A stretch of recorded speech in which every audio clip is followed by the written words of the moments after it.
Estudios Bíblicos Logos presenta Jefté, juez de Israel, año 1153 a.C. La historia de Jefté comienza 2 años antes del secuestro del arca por parte de los filisteos. Habían pasado ya 18 años desde que los amonitas y filisteos tenían sometidos a los hijos de Israel. Y vio Dios que era el tiempo indicado para darle paz a su pueblo, por lo cual va a usar a un varón fuerte llamado Jefté para liberarlos de los amonitas. Corría el año 1153 a.C. y los israelitas, luego de haberse librado de sus imágenes de Acera, Baales y Astarot, continuaban suplicando a Jehová para que los librase del yugo de Amón y los filisteos. Para esta fecha, Jefté ya era una persona bastante adulta, mientras que Sansón y Samuel eran apenas unos muchachos. Sansón apenas contaba con unos 17 años y se estaba dando a conocer por las ciudades de los filisteos, siendo que era nativo de Dan. Mientras que Samuel apenas era un chico de 16 años y estaba bajo la tutela del juez Elí, quien ministraba desde Silo. La historia del juez Jefté es algo contraria a la historia de Abimelec, hijo de Gedeón, ocurrida unos 66 años atrás, ya que los dos enfrentaron problemas con sus hermanos. Tanto Abimelec como Jefté fueron hijos ilegítimos de sus padres, tenidos fuera del matrimonio. Abimelec fue hijo de Gedeón con una sierva que ni siquiera pertenecía a la ciudad de Gedeón, que fue Ofra, y Jefté fue hijo de un hombre llamado Galaad, pero con una ramera en la ciudad llamada como su padre, Galaad. En el caso de Abimelec, luego de la muerte de su padre Gedeón, creció su codicia de poder y lo llevó a cometer fratricidio, matando a 68 de sus hermanos, solo para quedarse en el poder. Caso contrario le pasó a Jefté, que fue echado por sus hermanos de la casa de su padre Galaad, por el simple hecho de ser el hijo de una ramera, y todo esto fue apoyado por los ancianos y sabios de Galaad. Para el momento que Dios decide usarlo, para pelear contra los amonitas, Jefté estaba exiliado en un pueblo llamado Tob, a causa de sus hermanos. Dice la Biblia, que con Jefté se juntaba mucha gente ociosa, vagos que no hacían nada, pero eso no quiere decir que Jefté fuera una persona vaga, por algo Dios lo escogió para usarlo para pelear contra los de Amón. En un momento, cuando los galaaditas estaban muy afligidos, mandaron mensajeros a Jefté, para pelear contra Amón, pero éste se rehusó, ya que por su causa fue echado de su tierra natal, la de su padre. Pero, ¿quién les dijo a estos ancianos que Jefté era el hombre indicado para salvarles, luego de haberlo echado por ser hijo de una prostituta? Por supuesto, que el mismo Jehová fue quien lo eligió, pues sus hermanos lo consideraban como una indignación al pueblo de Galaad. Por eso es que Dios humilla a quien humilla y se endurece contra los duros de corazón. Jefté entonces dijo a los ancianos de Galaad: si me hacéis volver para que pelee contra los hijos de Amón, y Jehová los entregare delante de mí, ¿seré yo vuestro caudillo? Y los ancianos de Galaad respondieron a Jefté: Jehová sea testigo entre nosotros, si no hiciéremos como tú dices. Jefté fue un conocedor de la historia del pueblo de Israel, y en esto se basó para hablar a la gente de Amón. Sabía que Edom, Moab y Amón eran tierras prometidas a sus dueños, y ellos respetaban eso. Pero a pesar de su hermandad, ellos nunca se comportaron como tal. Y envió Jefté mensajeros al rey de los amonitas, diciendo: ¿qué tienes tú conmigo, que has venido a mí, para hacer guerra contra mi tierra? El rey de los amonitas respondió a los mensajeros de Jefté: por cuanto Israel tomó mi tierra, cuando subió de Egipto, desde Arnón hasta Jaboc, y el Jordán. Ahora, pues, devuélvela en paz. Claramente, los amonitas estaban mintiendo de manera descarada, ya que esas tierras, para el momento de la conquista, estaban en manos de los amorreos. Moisés fue muy cuidadoso, a la hora de respetar los límites, tanto de Moab como de Amón, por instrucciones del mismo Jehová. Y ahora ellos estaban pidiendo que se las devolvieran en paz. Jefté, al escuchar la respuesta de los amonitas, les envió otro mensaje, donde les explicó con lujos de detalles todo lo que había acontecido durante aquellos 40 años de peregrinación por el desierto, y cómo los edomitas, los moabitas y los mismos amorreos le habían estorbado en su paso. Dijo entonces Jefté: Así que, lo que Jehová Dios de Israel desposeyó al amorreo, delante de su pueblo Israel, ¿pretendes tú apoderarte de él? Prácticamente, Jefté los tildó de embusteros, ya que querían algo que nunca les había pertenecido. Si hacemos algo de memoria, esas tierras le pertenecían al rey Sehón, la cual es Hesbón, y fueron tomadas por Moisés, y entregada a las tribus de Rubén, la de Gad, y la media tribu de Manasés. La tribu de Gad era la que tenía más frontera con Amón, pero siempre respetaron sus límites tal y como Jehová lo había encomendado. ¿Eres tú ahora mejor en algo que Balac, hijo de Zippor, rey de Moab? ¿Tuvo él cuestión contra Israel, o hizo guerra contra ellos? Cuando Israel ha estado habitando por 300 años Hesbón y sus aldeas, a Aroer y sus aldeas, y todas las ciudades que están en el territorio de Arnón, ¿por qué no las habéis recobrado en ese tiempo? Prestemos atención a la parte donde nos dice que habían pasado 300 años desde que Moisés tomara aquellas tierras. Y vemos que desde el año 1453 a.C. hasta el año 1153 a.C. habían transcurrido exactamente esos 300 años. Cuando Jefté vio que los medios diplomáticos para evitar una confrontación habían fallado, decide que es hora de enfrentarlos en una guerra, pero antes de tomar dicha acción, hace un extraño pacto con Jehová. Y Jefté hizo voto a Jehová, diciendo: si entregares a los amonitas en mis manos, cualquiera que saliere de las puertas de mi casa a recibirme, cuando regrese victorioso de los amonitas, será de Jehová, y lo ofreceré en holocausto.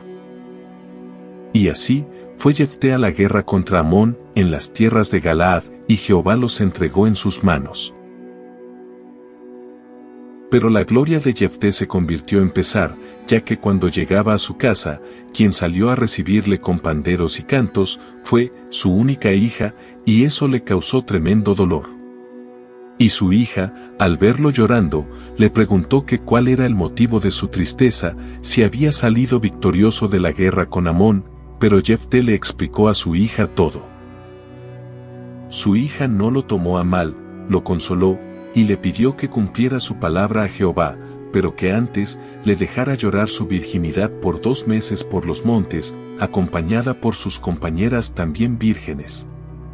Y su padre así lo permitió, y luego de 2 meses, Jefté sacrificó a su única hija en el altar.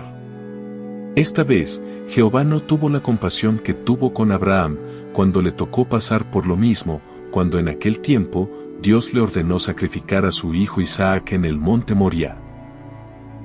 En ese tiempo, antes de que Abraham degollara a su hijo Isaac, Jehová le ordenó desistir del sacrificio de su hijo, y en su lugar le dio un carnero. Pero en el caso de Jefté, no sucedió algo parecido, ya que las condiciones fueron diferentes. En el caso de Abraham, Dios lo hizo para probar su fe, ya que Abraham no había cometido ninguna falta ante los ojos de Dios. Pero en el caso de Jefté, Dios libró a Israel del yugo de los amonitas. Pero recordemos que ese yugo vino como castigo por sus pecados de idolatría. Y Dios los libró de ello, pero también exigió su sacrificio, y lamentablemente, le tocó la peor parte a la persona, de quien el mismo Jehová se había valido para darle la victoria al pueblo de Israel. Pero la hija de Jefté, cuyo nombre desconocemos, aceptó todo, y nada detuvo el sacrificio. Muchos opinan que este sacrificio nunca se llevó a cabo, y más bien le dan otro tipo de explicación a este caso. Por ejemplo, se dice que lo que quiere decir este pasaje es que Jefté entregó a su única hija para el servicio de Jehová toda su vida, sin que conociera marido, pero eso está totalmente alejado de la realidad. El escritor del primer siglo, Flavio Josefo, nos dice que Jefté ofreció a su hija virgen en holocausto, aunque esto no estaba contemplado en la ley. En Israel se acostumbró que un grupo de doncellas vírgenes cada año le dedicaran 4 días de endechas, cantos y loores a la memoria de la hija de Jefté Galaadita para honrarla como un tributo. Debemos tener bien en claro que Jefté acabó con el yugo de los amonitas sobre Israel, pero que los filisteos siguieron dominando la zona oeste de Israel por 22 años más. Luego de que Jefté obtiene la victoria sobre los amonitas, los de la tribu de Efraín se enojaron mucho contra Jefté, a raíz de que no fueron convocados a esa guerra.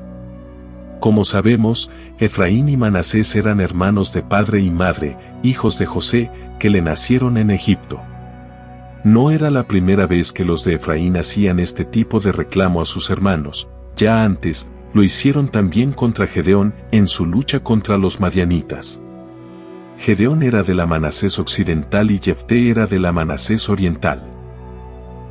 Jefté se excusó de los reclamos de Efraín, reprochando que ellos, sí, habían sido convocados, aunque esto no está registrado en las Escrituras, pero los de Efraín, sin embargo, no escucharon sus excusas y quisieron acabar a Jefté con toda su casa, y éste, al verse amenazado, reunió su ejército y peleó contra un grupo importante de Efraín.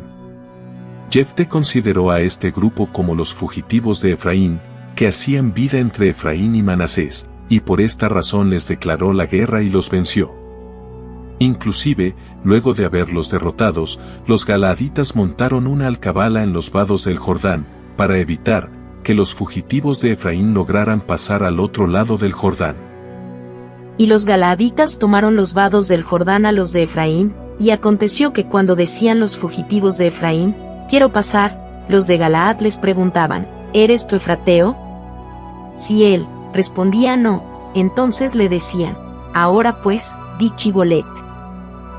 Y él decía Sibolet, porque no podía pronunciarlo correctamente. Entonces le echaban mano, y le degollaban junto a los vados del Jordán.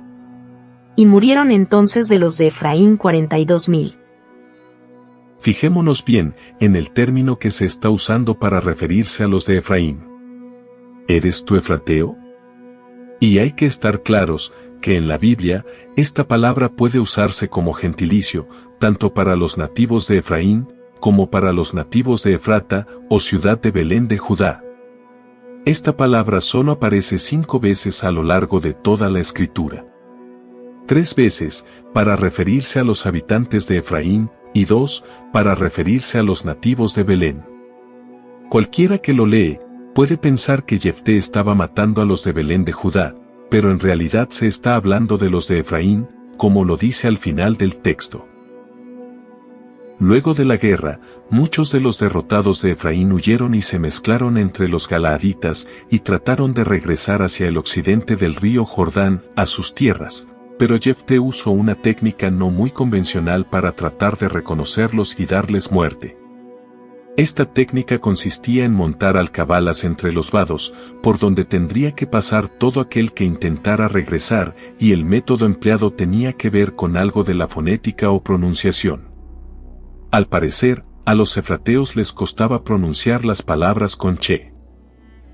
Entonces los galaaditas ponían a las personas a decir la palabra chibolet, y si no la pronunciaba como era, y solo decía sibolet, entonces era atrapado y luego degollado. Suponemos que esa técnica era poca conocida por los efrateos, ya que al contrario, nadie de ellos se arriesgaría a pasar las alcabalas galaaditas.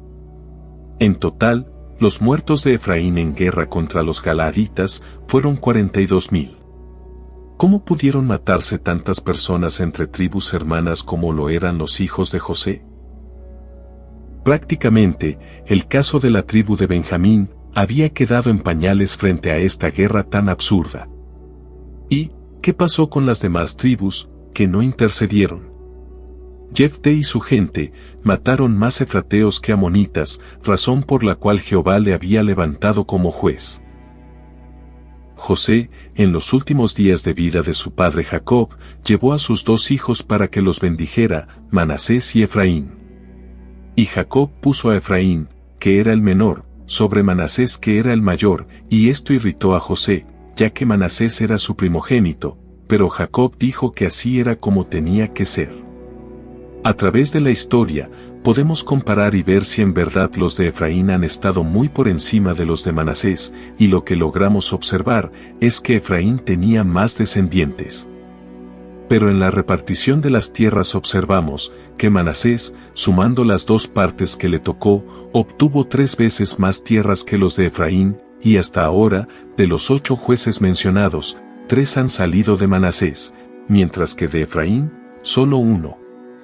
La tribu de Efraín vendrá siendo superior a la tribu de Manasés, cuando sea la cabeza del reino de Samaria, una vez sea dividido el reino de Israel, luego de la muerte del rey Salomón. Juzgó Jefté a Israel por 6 años, murió y fue sepultado en tierras de Galaad.